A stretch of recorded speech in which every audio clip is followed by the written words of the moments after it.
Hello people, what's up. मेरा नाम है Vishishta and I welcome you all to Yes Academy for CS. आज के इस वीडियो में हम डिस्कस करने वाले हैं कि जो पुराना पैटर्न सीएसईटी का हुआ करता था और अब रीवैम्प होकर आने वाले जून से नया पैटर्न अप्लाई होने वाला है। बहुत सारे बच्चे घबरा रहे हैं, डर रहे हैं, क्योंकि उनको काफी सारी चीजों के बारे में आइडिया नहीं है।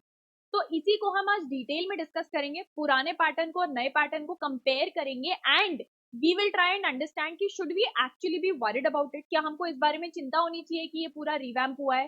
क्या ये डरने की बात है? क्या ये घबराने की बात है? इस वीडियो के एंड में you will have all your answers. तो सबसे पहले स्टार्टिंग विथ लास्ट जो आपका अटेम्प्ट होने वाला है, जिसमें एग्जिस्टिंग पैटर्न अप्लाई होने वाला है, इज गोइंग टू बी जनवरी 2026 का अटेम्प्ट, यानी 10th ऑफ जनवरी को जो एग्जाम होने वाला है, that is going to be the last attempt जिसमें ये एग्जिस्टिंग पैटर्न अप्लाई करेगा। अब एग्जिस्टिंग पैटर्न में क्या हुआ करता था, 4 पार्ट्स में आपके सारे के सारे सब्जेक्ट्स डिवाइडेड थे। टोटल मार्क्स जो आपके थे वो 200 मार्क्स का पेपर हुआ करता था, जो कि आप आराम से घर पे बैठ के दे सकते थे, यानी कि होम प्रॉक्टर्ड मोड में ये पूरा पेपर आप दे सकते थे। 2 घंटे में आपका पेपर खत्म हो जाएगा, एब्सोल्युटली नो नेगेटिव मार्किंग। बहुत ज्यादा एक for the lack of a better word हम बोल सकते हैं कि भाई बहुत ज्यादा एक रिलैक्स्ड अप्रोच हो गई थी, है ना।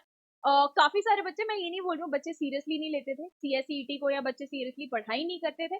I am my self a teacher, मैं 2 सब्जेक्ट्स पढ़ाती हूँ ईईटी के, तो आई वोंट से बच्चे सीरियसली नहीं लेते थे, बट एक वो जो एग्जाम हॉल में जाकर एग्जाम देने का अप्रोच होता था वो थोड़ा कैजुअल हो चुका था, घर से बैठ के ही दे सकते थे प्रॉक्टर्ड मोड में। At the end of the day वो डिफरेंस आ ही जाता है। तो ये 200 मार्क्स का पेपर होता था आपका, आखिरी जो आपका जनवरी में होने वाला है 10th ऑफ जनवरी, 200 नंबर का होता था, 2 घंटे में होता था।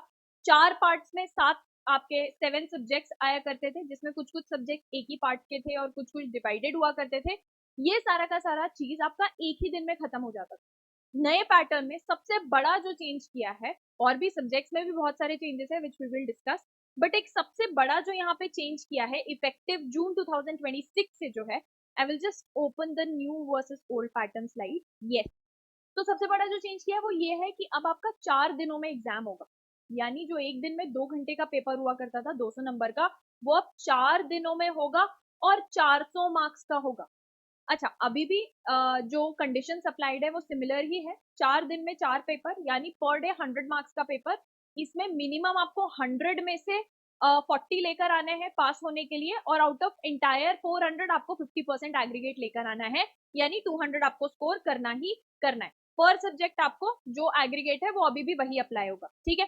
एग्जाम मोड जो आपका हो चुका है that is online remote proctored, पहले हुआ करता था, अब आपको ऑफलाइन सेंटर बेस्ड एग्जाम जाकर देना है। एक और जो बहुत बड़ा चेंज है वो ये है कि पहले एमसीक्यू पैटर्न था, एंटायरली पूरे के पूरे 200 मार्क्स का पेपर एमसीक्यूज आता था। अब 3 आपके पेपर्स या 3 सब्जेक्ट्स जो है वो आपके एमसीक्यूज, सॉरी वो आपके सब्जेक्टिव है। सिर्फ एक पेपर बचा, यानी कि business laws and business management, जो आपको एमसीक्यू पैटर्न में पूछा जाएगा, यानी आपका फाउंडेशन या फंडामेंटल्स ऑफ अकाउंट हो गया, आपका इकोनॉमिक्स एंड बिजनेस एनवायरमेंट हो गया, एंड आपका बिजनेस कम्युनिकेशन। ये तीनों के तीनों सब्जेक्ट्स आपसे सब्जेक्टिव फॉर्मेट में पूछे जाएंगे, यानी जैसे हम 12th तक आंसर्स लिखते थे ना, वैसे आपको आंसर्स लिखना है। ये एक दूसरा बड़ा चेंज है। आपको ऑफलाइन जाके पेपर देना है, 4 दिन 4 अलग अलग पेपर्स होंगे, पर पेपर 100 मार्क्स का होगा, 3 पेपर सब्जेक्टिव होने वाले हैं, सिर्फ एक बचा एमसीक्यू के लिए। क्लियर? अच्छा, अब हम बात करते हैं कि पुराना पैटर्न जो होता था, अभी तक आपको आई थिंक सुनकर समझ में आ गया होगा कि ये इजी तो बहुत होता था, बहुत कन्वीनियंट हुआ करता था, काफी रिलैक्स्ड आपको अप्रोच प्रोवाइड करता था। साल में 4 बार होता था एग्जाम, कभी कभार बच्चे ऐसे होते थे कि मई वाला नहीं निकला तो हम जुलाई में वापस से दे देंगे, तो काफी आराम आपको दे दिया था सीएसईटी ने। अब सडनली ये जो रिवैम्प हुआ है, ये जो पैटर्न चेंज हुआ है, इसमें बच्चे घबरा रहे हैं कि मैम एकदम से इतना ज्यादा, मतलब सातों के सातों पेपर्स या सातों के सातों आपके सब्जेक्ट्स चारों पार्ट्स वाले एमसीक्यू हुआ करते थे, अब एक साथ हमको लिखना पड़ेगा। प्लस अकाउंट्स तो आता भी नहीं था, अकाउंट्स अब इंट्रोड्यूस कर दिया है। मैम ये तो मतलब ये चाहते हैं कि हम फेल ही हो जाए, ये चाहते हैं कि हम पास ही ना हो, हम सीएसई ना बने, या हम एग्जीक्यूटिव में एंटर ही नहीं कर पाए। That is not the case. Now we will list down the reasons कि क्यों ये एक्चुअली आपके लिए अच्छा है, समझने का ट्राई करना। सबसे पहले हुआ क्या करता था पहले, जो मैंने काफी सारे बच्चों से सुना भी है, बहुत सारे बच्चों से बातें की हैं, तो होता क्या था, ईईटी जब पहले बच्चा देता था उसको ऐसे लगता था कि उसने कार चलाना सीखी है टाटा नैनो में, ठीक है, नैनो में कार चलाई, एग्जीक्यूटिव में जाकर उसको सडनली लगता था भाई फॉर्च्यूनर पकड़ा दी है। बच्चे घबरा जाते थे, एग्जीक्यूटिव सारा का सारा आपको हैंड रिटन लिखना है, मेजोरिटी आपका पूरा executive you have to have writing practice. EET में कंप्लीटली ओएमआर या कंप्लीटली एमसीक्यू बेस्ड, और ये ट्रांजिशन बच्चे को 1 से 1.5 महीने के अंदर करना पड़ता था। मतलब सीएसईटी का रिजल्ट आया, एग्जाम होने के 10-12 दिन के अंदर रिजल्ट आ जाता है, और जैसे ही रिजल्ट आया अगले दिन बैच स्टार्ट, अगले दिन से सडनली सब्जेक्टिव पे शिफ्ट। तो ये ट्रांजिशन बहुत सारे बच्चे कर नहीं पाते क्योंकि उनको राइटिंग प्रैक्टिस नहीं होती। जिस तरीके की राइटिंग प्रैक्टिस आप स्कूल में करते हो 11th-12th तक, और जैसे आप अगर कोई प्रोफेशनल एग्जाम लिख रहे होते हो उसमें करते हो, बहुत जमीन आसमान का अंतर होता है। स्कूल में हमको कभी ये ट्रेनिंग ही नहीं प्रोवाइड की गई कि भाई एक्चुअली में आंसर लिखना कैसे है। स्कूल में हमारी मेंटालिटी होती है कि पेजेस भरने, जितने ज्यादा पेज भरे उतने ज्यादा मार्क्स। प्रोफेशनल एग्जाम्स में ऐसा नहीं होता। तो कई बार एग्जीक्यूटिव में बच्चे इस रीजन से मार्क्स खा जाते हैं। अब जो नया सीएसईटी का पैटर्न है ये आपके उस फाउंडेशन को स्ट्रॉन्ग करेगा। दूसरा, आप जब एक प्रोफेशनल बनते हो you need to have a good answer writing skill. आपकी ड्राफ्टिंग स्किल्स अच्छी होनी चाहिए। आपको ये पता होना चाहिए कि भाई कौन से वर्ड्स किस तरीके से यूज करने हैं। You should have good answer writing skills along with articulation. आपको सेंटेंस फॉर्मेशन आना चाहिए। आर्टिकुलेशन मतलब होता है सेंटेंसेस प्रॉपरली फॉर्म करना, एंड प्रेजेंटेशन एबिलिटीज। ये सारी की सारी चीजें आपको तभी समझ में आएंगी जब आप खुद से आंसर्स लिखना सीखोगे, जो अगेन बच्चा सीधा सेकंड लेवल पे सीख रहा था लेकिन अब से फर्स्ट या फाउंडेशन लेवल पे ही सीख कर जाएगा सीएसईटी के through. Next, real world alignment. अब यहाँ पर जो एक्चुअली किसी एक कंपनी सेक्रेटरी से एक्सपेक्टेशंस होती हैं और उससे की जो भी रिस्पॉन्सिबिलिटीज होती है वो आपको फाउंडेशनल लेवल या सीएसईटी के लेवल से ही समझ में आने लगेंगी। Yes, I will not Dilai कि थोड़ा सा डिफिकल्ट हुआ है, इनफैक्ट हुआ है डिफिकल्ट, बट ये डिफिकल्टी ना आपके लिए एग्जीक्यूटिव और प्रोफेशनल को आसान बनाएगी। याद रखो कि आपको सीएस बनना है, कंपनी सेक्रेटरी बनना है, सिर्फ सीएसईटी क्वालिफाई नहीं करना। पहले बच्चे क्या करते थे, बहुत सारे बच्चे ये भी बोल रहे हैं कि मैम ईटी पहले इतना आसान हुआ करता था, ये भी डिफिकल्ट बना दिया। ट्राई एंड अंडरस्टैंड, थोड़ा बिगर पिक्चर देखो, दूर तक का फ्यूचर देखो। ईटी अब जो इस तरीके का हो रहा है ना, इसकी वजह से आपका एग्जीक्यूटिव आसान बनेगा, प्रोफेशनल आसान बनेगा। एक बहुत छोटा सा एग्जांपल देती हूँ। बच्चे सीधा सीएफएम जाके, बेसिकली एडवांस्ड अकाउंटिंग वगैरह जाकर एग्जीक्यूटिव में पढ़ते थे। सीएसईटी में कोई अकाउंट का लेना देना ही नहीं होता था, तो बच्चे घबरा जाते थे। आप खुद सीएफएम वगैरह का पेपर देखें, बहुत सारे बच्चे उससे डरते हैं, मेजोरिटी बच्चे उस सब्जेक्ट से डरते हैं। अब जब आप फंडामेंटल्स ऑफ अकाउंट ईटी के लेवल पे पढ़ के जाओगे ना, तो उसका हायर लेवल आपको बहुत आराम से, बहुत आसानी से समझ में आएगा। ठीक है। Next, conceptual clarity. जब आप तुक्केबाजी करते हो, हम सब ने एमसीक्यू पेपर दिया है, हम सब ने तुक्केबाजी की है, अक्कड़ बक्कड़ बम्बे बो हम सब ने किया है। जब आपका मेंटालिटी ऐसा बन जाता है ना कि अक्कड़ बक्कड़ बम्बे बो करके पेपर निकल जाएगा, तो आप ऑटोमेटिकली उस मेंटालिटी के साथ पढ़ाई करते हो। आपको फिर फर्क नहीं पड़ता आपके कंसेप्ट क्लियर हो रहे हैं या नहीं हो रहे हैं, आपको कोई लॉ समझ में आ रहा है या नहीं आ रहा, आपको इकोनॉमिक्स का कोई कंसेप्ट डेप्थ में समझ आया कि नहीं। यू आर लाइक कि ठीक है, 4 एमसीक्यू आएंगे ना, 4 ऑप्शन में से देख के याद आ जाएगा। वो मेंटालिटी बन जाती है। कंसेप्चुअल क्लैरिटी थोड़ी पीछे रह गई थी, ये अब से जो नया सीएसईटी होगा इसमें पीछे नहीं रहेगी।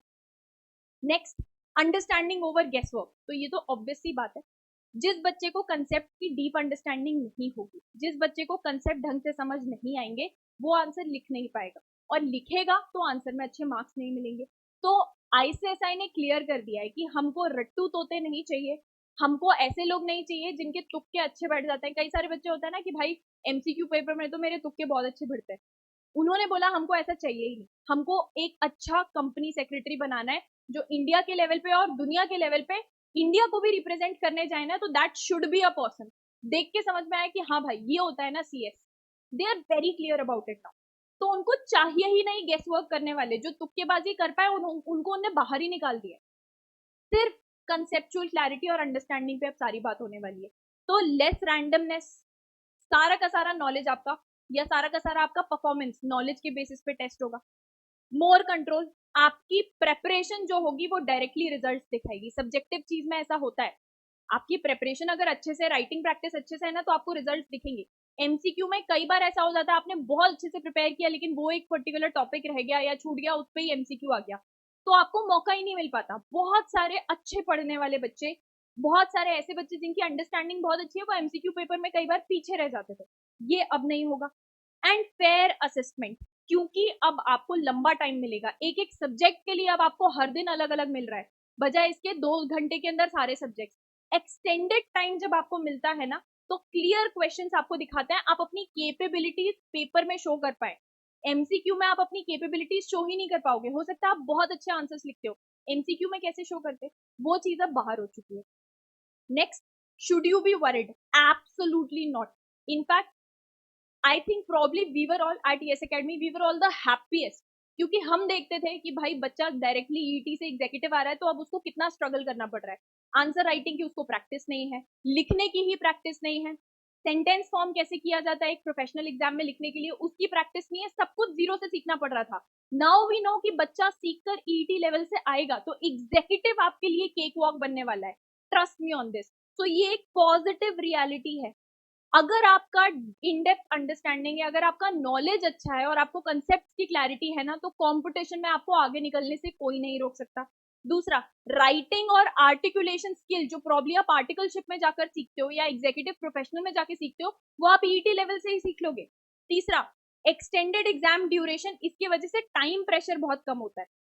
2 घंटे के अंदर 7 सब्जेक्ट में तुमको क्वालिफाई होना है, उसके बजाय एक सब्जेक्ट एक दिन में करना है। हर दिन आपको रिवीजन का टाइम मिलेगा अलग अलग सब्जेक्ट के लिए, प्रेशर बहुत कम होता है। नेक्स्ट, ट्रांसपेरेंट पैटर्न है यहाँ पे, अलाउ स्ट्रेटेजिक टारगेटेड प्रिपरेशन, बहुत क्लैरिटी है पैटर्न में, क्या क्या सब्जेक्ट्स हैं, क्या क्या डेप्थ है, क्या क्या सिलेबस है, एवरीथिंग, नोट्स वगैरह एवरीथिंग आईसीएसआई हैज प्रोवाइडेड, तो बहुत क्लैरिटी है उस चीज में। And multiple assessment methods play to different student strength, हर बच्चे की अपनी अपनी स्ट्रेंथ होती है।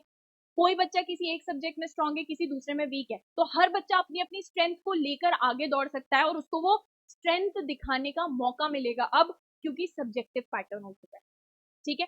अच्छा, अडॉप्टिंग द राइट माइंडसेट, जो भी बच्चे घबरा रहे हैं, डर रहे हैं, ये सोच रहे हैं कि हमारे ही टाइम पे ऐसा क्यों होना चाहिए था, this is not the mindset you should carry forward. जो माइंडसेट आपको आगे लेकर जाना है वो ये है कि अब clarity will be there over shortcuts. Life में शॉर्टकट्स कभी काम नहीं आते। शायद एक स्टेज में आपको शॉर्टकट मिला तो आपको अच्छा लगा होगा, लेकिन लाइफ में इन द लॉन्ग रन आपको शॉर्टकट्स कभी काम नहीं आएंगे। ये चीज हटा दी गई है, तो अब क्लैरिटी को ऊपर रखा जाएगा, शॉर्टकट्स को नीचे रखा जाएगा। Consistency over cramming, consistently concept को समझना, प्रैक्टिस करना, राइटिंग प्रैक्टिस करना, नॉलेज गेन करना, ये चीज काम करेगी। जो रट्टू तोते हैं, जो रटंत विद्या पे रिलाई करते हैं कि भाई मैं तो रट लूंगा, अब वो पीछे रह जाएंगे। एंड प्रोफेशनल प्रेपरेशन, आपको आप ऐसे समझो, अब आपको ईटी लेवल से ही ट्रेनिंग प्रोवाइड की जा रही है टू बी अ सीएस।